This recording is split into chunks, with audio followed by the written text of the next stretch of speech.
Namaste and welcome once again to yet another episode of Enabled by Shibi Anand.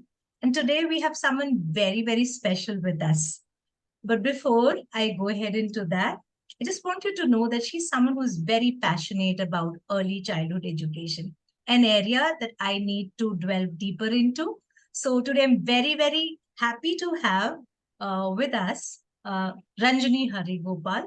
And she would be telling you more about who she is and what she do. But my name is Shibi Anand, and today I'll be the host for this session. So welcome to Enable by Shibi Anand, and let us know that who are you and how come you landed up into this area of early childhood education? Hi, Shibi. Namaste. Thank you for having me on this session. I'm very excited. Me too. Yes. So, I started my journey by joining as a preschool teacher in different schools to gain different experience with different children coming from different background. So, I love early years basically. So, I was working for that. And then after that, I slowly moved on to become a trainer because the way I was dealing with children, my mentors thought that probably I'll be of some help to the other branch schools or the other different schools or trying to send me for different workshops. So I started to slowly move on to training. And finally, I added up all the qualification in and around early years to build on my professional career as well, to stand wherever I am today here. And then from India, I moved on to UAE. And here I became the early years assessor as well as trainer for the different nurseries over here. How long you've Yes, been in UA now? this is the 6th year. Oh, wonderful. And This is I my know that sixth year. you're also a curriculum specialist for VVM Global Group of Schools in India, which has got 5 branches, right? So Yes, I it's work from here. Yes. yeah. So So that's a bit of my profile. Yeah. so thank you so much. So I have one question that always comes up to my mind whenever we talk about early year children, and because I believe that it's that age that the love, care, and concern of a teacher makes an indelible mark on the child, right? And so, though I've been teaching senior students, I believe it is the teachers who are in those early years who are the real shapers of a child's entire life, probably. So, how much of that would you agree with? And what are your, perspective in this regard? I agree with you completely because early years is an impressionable stage of a child's life. Whatever you do, whatever you observe, whatever you build on the child's life stays forever. So we would have seen examples like, a pre-KG teacher will be remembered until the 12th grade or even when the child is married and he would come and, see the teacher. She was my first teacher. She was my first teacher. So the early years, 0 to 8 years, are so very important that you always try to cuddle with the child, you give that kind of the nice look, and you're not very formal with the children, you try to kneel down and you go near the children. So these are these simple traits a teacher has in getting that kind of the acquaintance with the child, so that she doesn't have to really bother about controlling the class. Correct. The class will be so natural. There will be sound. Only then the class. A naughty class is the best class, if you ask me. And the children, climbing here and there and, doing some naughty things. When the teacher wants to sit, he'll pull the chair out. These are all lovely things that, you can actually, have this indelible moments, people say, right? I would count on all of that. So I agree completely with you. Yes. So, as you said, it's very important to form that relationship with the child quite early in life, Yes. because if you have that bond or if you have that relationship with the Yes. child automatically tends to listen to what you say. So, though, Yes. as you said, that the naughty classes are the best learning spaces and the naughty children are the most lovable ones, right? So, Yes. do you think teachers these days have that patience and have the time to, give children their space, give children their freedom, as they are just developing, or are we all involved in this rat race of moving ahead of each other, and are we also passing down those competitive spirit in a very, very different perspective to our children? Because I believe that even in early years, I think we should teach our children that it's collaboration and not competition that would, Yes. keep them good in the years to come. So, what is your idea or thoughts about that? Yeah, it's a lovely question.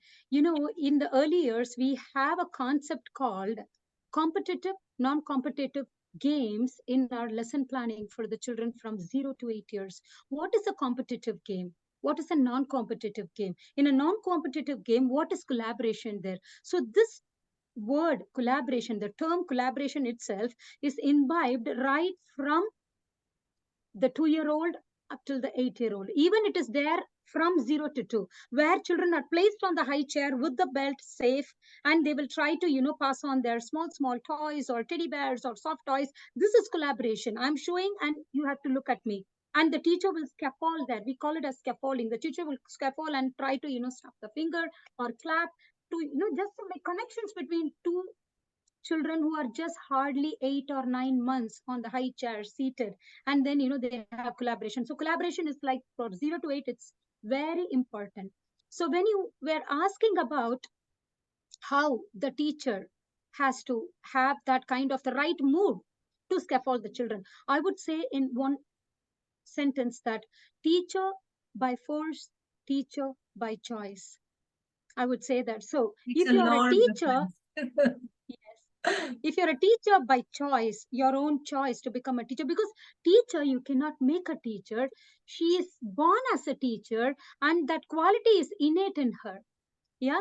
So automatically you will attract the children. If you go to an unknown class, you will have some 60 or 50 of them. In just 10 minutes, they will swarm You like make bees them and your come. own. Yes, just like this, because you are born as a teacher. That skill is innate in you. So that's how I look at teaching. So, Yes, do you really think that teachers are born and not made?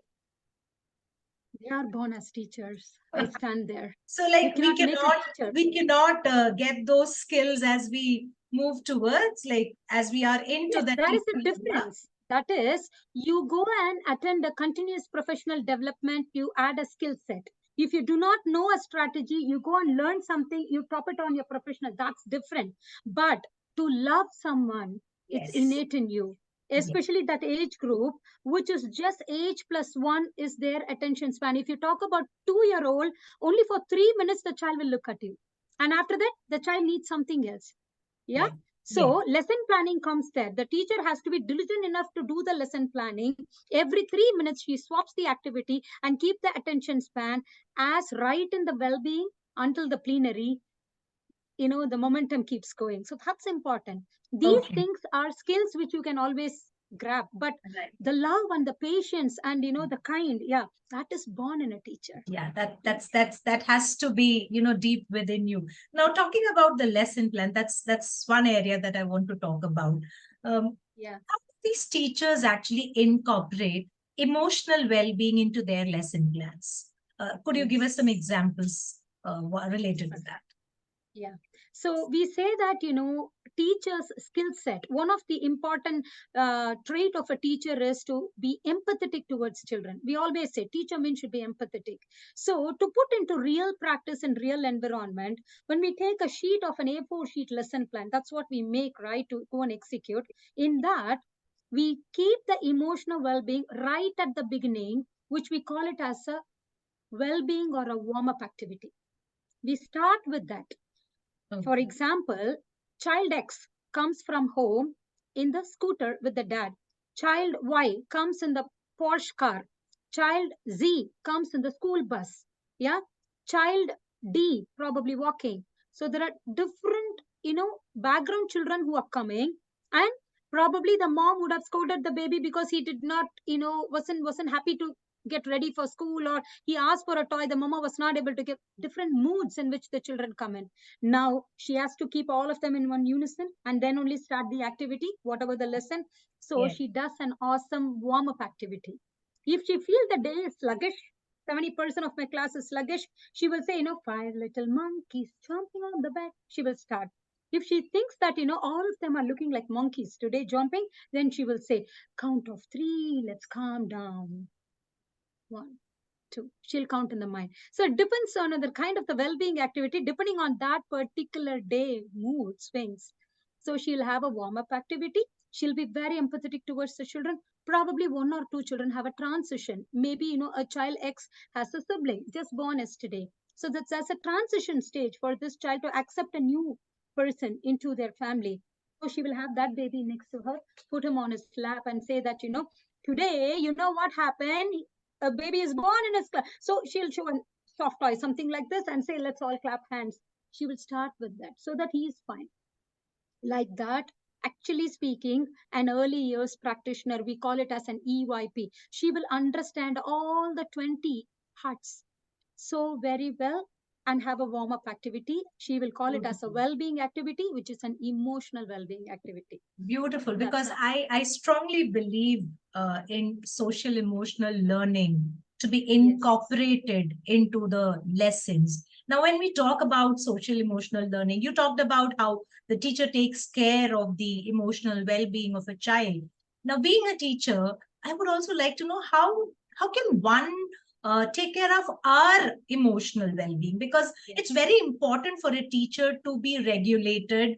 It's very important for a teacher to take care of herself, because I believe that we cannot pour from empty cups. So our cups need to be full, and we need to take care of ourselves before we take care of the children.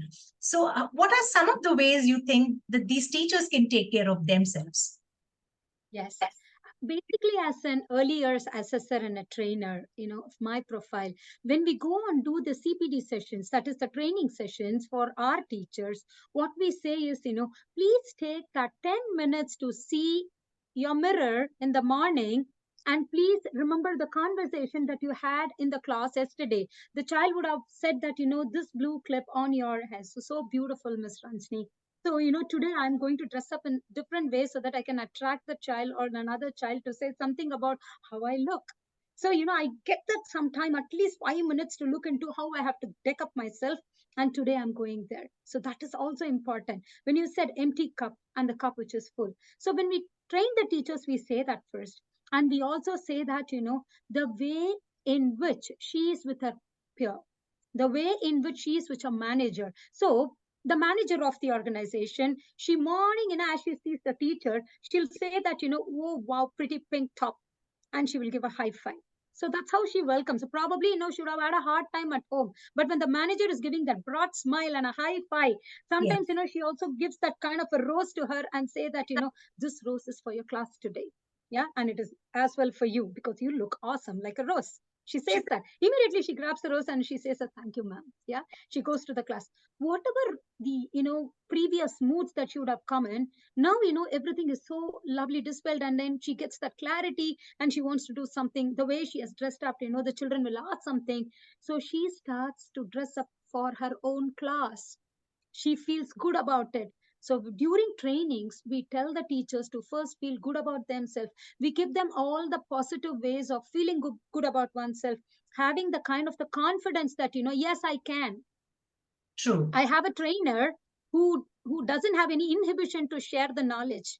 Yeah, she keeps sharing all the time. Yeah, she's my trainer, she's my assessor. Whatever I want, I can ask 24/7. She's available. Whatever I want, I can ask. I don't have to think, twice about it. So that's the confidence a trainer should give to their teachers. They should be very transparent in giving knowledge. Yeah, that's important. So that's how I look at things. Wonderful. Yes. I think it's extremely important to love yourself first before you love another being. And Yes. when you love yourself, automatically you have this love that's flowing out of you, and you can share it with your children, your fellow Yes. colleagues, or anybody who is in contact with you. That's a very beautiful way of looking at Miss Ranjani. Now, coming to that, I know that you observe a lot of classes. right? And you observe a lot of teachers. Uh, how do you think, or what are some of the criteria to observe teachers, and how do you think that is going to help the child in return? Yeah. So we have different kinds of format in early years. Okay. So let me give you a brief template. Like in a template on observation, there are different methods of observation, like group observation, individual observation, or posted slip observation. For example, a child will be talking about a crocodile as well as an alligator, and the teacher will be building on the child's response to ask some critical thinking questions on what's the difference between these two. The child would say, looking at the picture, that this looks like this and this is like this. To that extent, the child can arrive. I'm talking about the age 4 to 5 or 3 to 4. In that early age, they can make out that difference. And then she says, this is called a snout.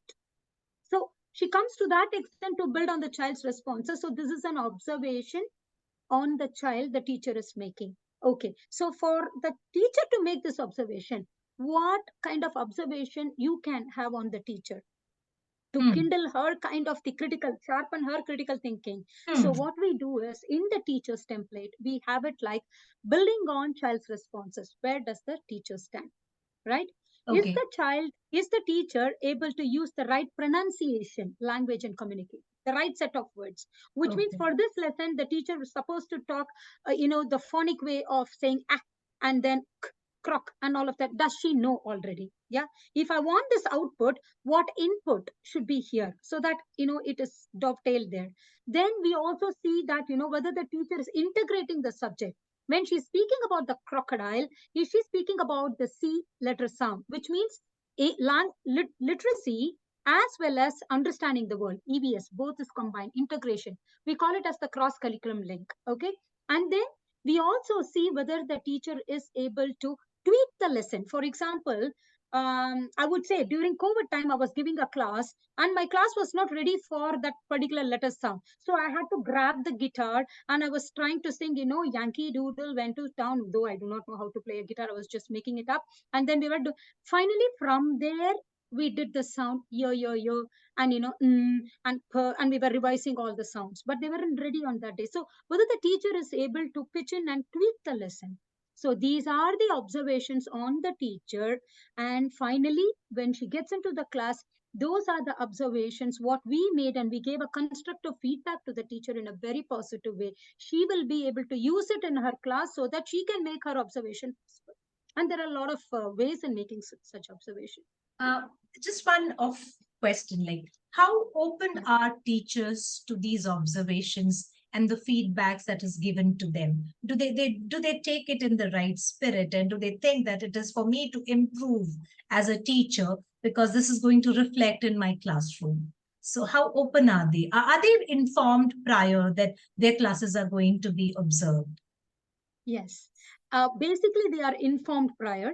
We don't like to give them surprises, but the way in which you relate with them, I would say that I was always the lucky person, because the teacher would say that, Miss Ranjani, tomorrow will you come? Or day after will you come? Or, can you come any day? In this week, will you come only once or thrice? Because they love me sitting in their class, because they know that, it's an enjoyable thing. And they will ask their children to write something and say that, Miss Ranjani, can you see what they have done? They like it when you come and speak to them. So for me, I'm actually living with their children in the class. I feel that I'm actually living with the teacher and living with the children. So my teachers, I'm very lucky. They like to have me every day in their class. They don't mind me coming just straight to their class if it's a physical observation, or even if I tell them 5 minutes before on the WhatsApp saying, hey, can I come in? Can you, just call me on Teams? They're happy to take me in. So that is the relationship. I would say it's Absolutely. important to have the relationship. Yes, I Yes. was about to Yeah. comment on that because it's the Yeah. relationship that you have built with your team, Yeah. that they feel Yeah. so comfortable in Yes. having you in their classrooms. They don't think Yes. you're there to criticize them or Yes. to, assess their performance and to Yes. make some Yes. remarks that will make them Yeah. uncomfortable. But I Uncomfortable. think Yeah. they welcome you because they know that this is a safe space. you Yes. know Yes. They you know it. you are Yes. probably their safe person, I would say. And that's why they want to welcome you and they want to listen to you and they want to improve on themselves. So I think it's an absolutely important point that we would like to make here, that any leader or anybody who is going to a teacher to assess her, the first and foremost thing should be to build a relationship with that person before you get into their, their zone. And they should be confident about the fact that this person is here to help me and to handhold me and not the other way around. So that's something very important. You work in a remarkable area. My humble pranamams to all that you do, because by uh, nurturing teachers, you're actually nurturing the young ones. And these young ones, when they are nurtured very young, they bloom to be the persons they are supposed to be. I have one question before I move out to the final question for you. I would like to know that suppose if there is a child who has had a very tough childhood. We always say that 0 to 8 is the most crucial age, and this is the time we need to nurture our children and give them all the support and love and care. In case if there is a child who was deprived of these during those crucial years, what are the possibilities that the child would still grow up to be a balanced individual? It is definitely doable. It is definitely possible by the awesome hand of the teacher, because I had this personal experience while I was a pre-KG teacher in a school, X school, and I had a child Y, and then child actually lost his father at the age of 2, came to me after 6 months. That is 2.5-year old. The child came to my class, and I now can't take the topic family, because family means we have flashcards, father, mother, all of them coming up, and we didn't understand this because the basic, it just started to come, and the mom did not say anything. Probably she couldn't come out herself, couldn't come out of that kind of the shock. So the first few days we didn't understand. When we started off showing some kind of a flashcard, the child started to cry, especially father. The child started to cry, and he used to come at the back of me and then try to lean on me like this. Then immediately I called the mom in the evening and I found this, and I said it would have been great if would have known much before. So what we thought is, whenever we talk about that family, first of all, we push the topic aside, first of all, just to settle down. And we understood what he likes. Then we tweaked the plan. You will not believe, I spoke to the management. We tweaked the complete planning. We brought what that one single child liked, and we put into our lesson plan, and we did it for 15 days for the child to understand that all of them here will be my mom, my dad, my father, my tata, my party, everyone. Everyone is there for me. That strength first we gave, and then we moved on, and slowly we moved on and moved on. To be very frank, my husband used to come on video calls to talk to this boy many times, just to give that feeling. And the boy is in 12th now, and I still have connections with the boy, and he used to come and hug us. So that's the kind of the relationship we built. That's the point. Yes, I think every child, as Rita Pearson says, and I'm a great fan of this. When I say this, I really mean it from my heart, that every child needs a teacher who believes in him or her. Yes. Who would say that he or she they can be the champion for that child. And I am so happy that I could speak to you today. Now, before we part our ways, what would be that one message that you would like to give to all the teachers across the world, irrespective of which age group that they cater to? What's that one thing that you would like to tell us?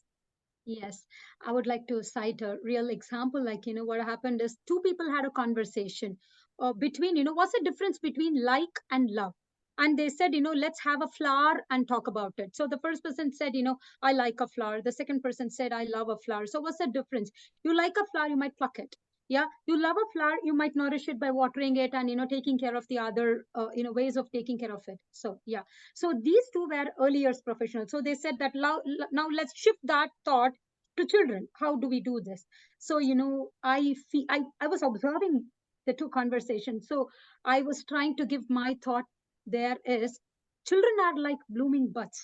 Okay, irrespective of any age, they are blooming buds. It's not just they are 0 to 8. At any age across, they are blooming buds.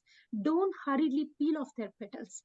Allow them to bloom on their own. So this is the message I would like to give, because they have a lot of potential, they have a lot of capability. All that they need is somebody who can love them. So everyone likes children. I like children. No, you start loving children. There is a difference there. Yes, when you love children, you will accept their fault. Yeah, you will accept their shortcomings, and you will know exactly how to fill the gap based on your observation on the child, on your assessment. You will take the crux of it and put into your lesson planning. Tomorrow you will get into the class with a good planning, and you will execute, so that slowly the gap is filled. So that's most important. You'll start loving children. Liking is, yes, everyone will like children. Yeah, that's about. Thank you so much. Thank you. I There's so many things that I have personally learned today, because this has been a very new area for me. So, and coming from you, this seems quite authentic because you're somebody who work in that area.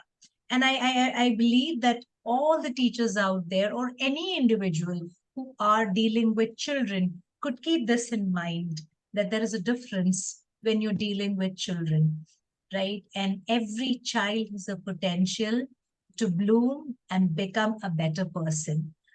Despite being a working day for you, thank you so much for joining me today after the work hours. It's been a wonderful evening for me because I got to know so much about earlier childhood education and so many questions. So we'll keep connected. And thank you so much for coming to Enable by Shibi Anand. God bless you. Thank you. Anytime. I love early years. Yeah, anytime. Thank you so much. Thank you.